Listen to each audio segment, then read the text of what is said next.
Hello vinyl community, this is Randy. I'd like to do another video. This is going to be my first vinyl editions video for 2024.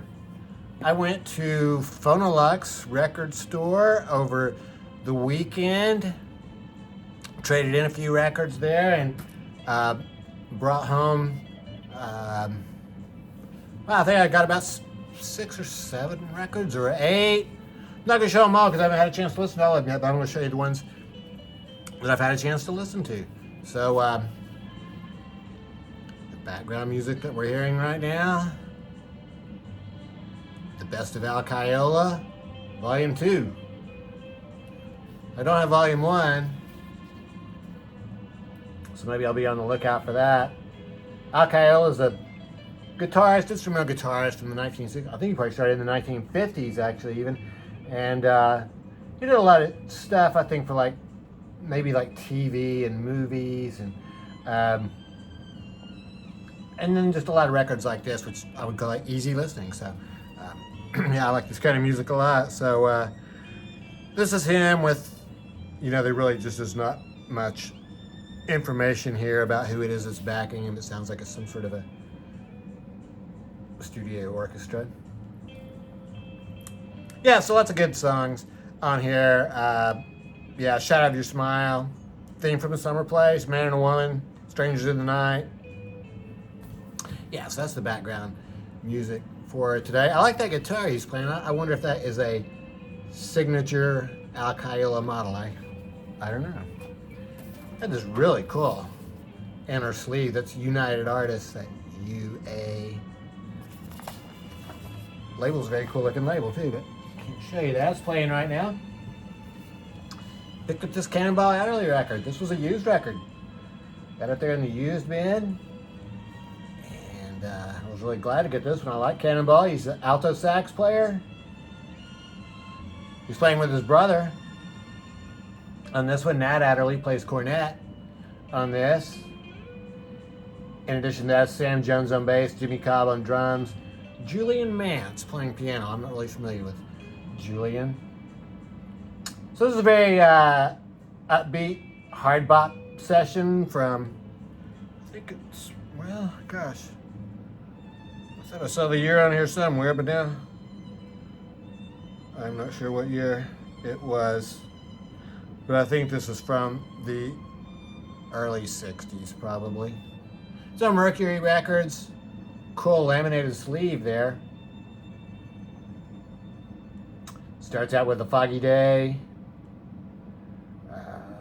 Other standards on here, Lover Man, I'll Remember April, The Way You Look Tonight.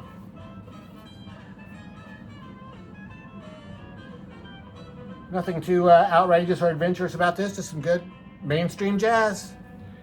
Cannonball Adderley is on Mercury Records. I really like that label, very basic looking label, Mercury Records. I got this Tone Poet record, Lou Donaldson. Look how shiny that is, it's all reflecting. This is actually, I guess it was really a gatefold sleeve when it was released. It's a true gatefold. She's stretched out all across there. Some liner notes, I guess, are probably on the original. Good picture of Lou right there. Lou Donaldson is an alto sax player. On this record, he's playing with Blue Mitchell on trumpet. George Benson plays guitar on this, fantastic. Lonnie Smith on keyboards. I'm a big Lonnie Smith fan. It really doesn't tell me for sure on here, but I think that this is Lonnie Liston Smith and not the other Lonnie Smith. Pretty cool cover on that one. Midnight Creeper. And this is the only Tone Poet I've seen that comes with an insert like this. So the ones I've seen before had these pictures of the band on the inner gatefold. This is the first Tone Poet I've gotten for a while, so maybe they've been doing that for a while. I'm not sure what the story is with that, but either way, get this really cool picture of Lou Donaldson here. You can probably frame that if you wanted to. And here are the others. Dr. Lonnie Smith, I guess, is the other Lonnie Smith, but I'm pretty sure, like I said, I'm pretty sure there's a Lonnie Liston Smith here. Extremely cool looking bunch of guys there. So Lou Donaldson, Midnight Creeper. This is from 1968, and this is really not hard bop at all. This is more like soul jazz. Really cool, which I don't know, I didn't mind necessarily maybe like soul jazz as much as hard bop at first, but it's really growing on me. I think due a lot to those Record Store Day releases that Kraft puts out, that Jazz Dispensary, the Jazz Dispensary compilations. Those are all soul jazz, and those have all been fantastic, so I've really been listening to a little bit more of that lately. Here's standard Blue Note label for that one. It's a really cool compilation. Beyond the Wildwood, a tribute to Syd Barrett. I have to tell you, I don't know what Beyond the Wildwood means. That must be a reference to one of his lyrics, but I don't know his lyrics well enough to be able to tell you what that reference is. Syd Barrett was the original lead singer and lead guitarist for Pink Floyd. Was later replaced by David Gilmour. This is in 1987. Oh wait, is this 1987?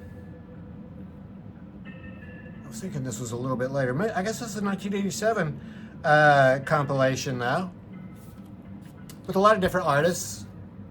There's, hopefully you can read that, doing Syd's songs. They're doing either songs he wrote for Pink Floyd or songs that were on his solo records. So there's a lot of bands on here that I'm not too familiar with. I've never even heard of them before, but there are others on here I'm very familiar with, like Opal, for instance. That was really a big reason for getting this. Dave Roback, Kendra Smith on bass, Opal. Dave Roback was the guy who had been in the Rain Parade, was later in Mazzy Star, but this is with Opal. They do If the Sun Don't Shine, which is an adaptation of Jug Band Blues. And the other band on here that I was somewhat familiar with is the Soup Dragons. Soup Dragons. I think they were part of the Manchester scene.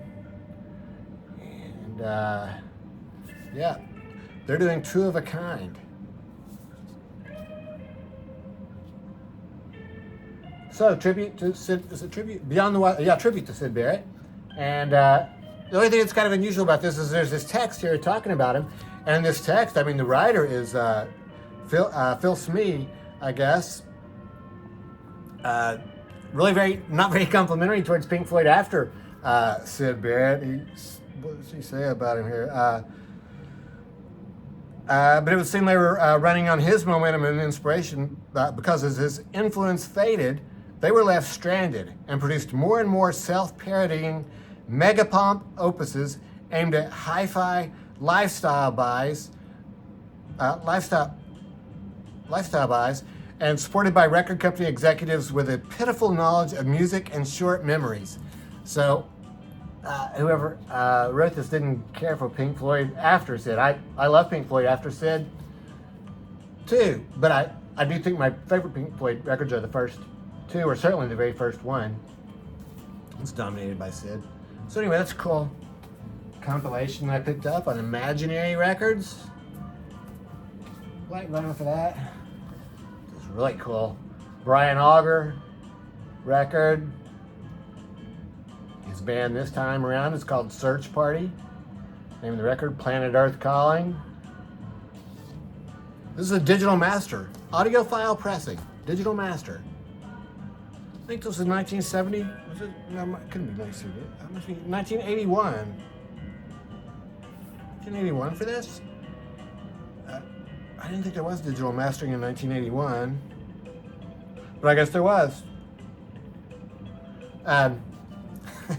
Anyway, it doesn't really matter to me how it's mastered. I don't think I can really tell any difference. But I was glad to get this record. Look how it's in perfect shape. I mean, really, just about perfect shape. Close to it. There's Brian right there. He's playing with some people that I'm really not familiar with. And there are 6 songs on here, and it's all instrumentals except for I'm Gone, which Brian sings himself. Sounds good. Brian Auger is a keyboard player. He started out as a jazz pianist in the early 60s in London, and then later switched over to electric keyboards. He plays Hammond organ, acoustic piano, Fender Rhodes on here. Also has a synthesizer, a couple synthesizers. This is really cool. This is jazz fusion from the late 70s or early 80s. I didn't really find the actual date for that. Yeah, 1981 is what it says. So, Head First Records, Brian Auger, Search Party, Jazz Fusion. Really pleasant. Listening to that this morning. The last record I had to show you today is this Pat Martino record. Pat Martino is a guitarist. He's died a couple years ago. This record is from 1978. Here's his band for this record. These are people that I am not familiar with.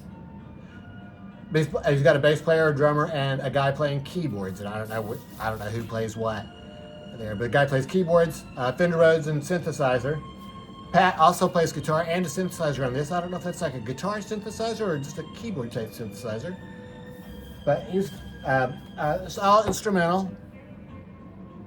I guess you would call this jazz fusion too. And I first learned about Pat Martino a couple of years ago when I got this record.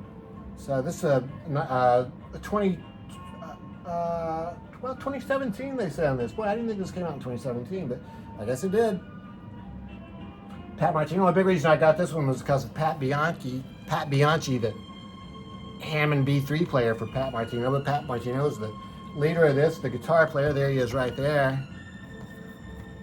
I was saying that Pat aged very well. Yeah, very distinguished looking guy there. So, yeah, jazz fusion. Really cool. All instrumental. Nothing earth shattering. Cool to listen to. Warner Brothers. So that's it. Those are the records I've got here in the first part of January 2024. So, yeah, we just heard one of my all-time favorite songs, The Summer Place, theme from The Summer Place. Fantastic. So, yeah, that's it. Let me know what you think about these records. I'm always interested to know. And, yeah, it's just interesting with this group of records. I noticed the last few vinyl editions I did for 2023 seemed to really focus more on rock-oriented records, not too much jazz. This goes almost completely the other way, back towards more jazz. There's no planning involved in that. And there's really not much difference in listening. I'm still listening to just as much jazz as always have been, but just the records I happen to pick up on those dates at those times. So yeah, that's it. So let me know what you think, and I hope everybody's 2024 is off to a great start. Thanks for watching.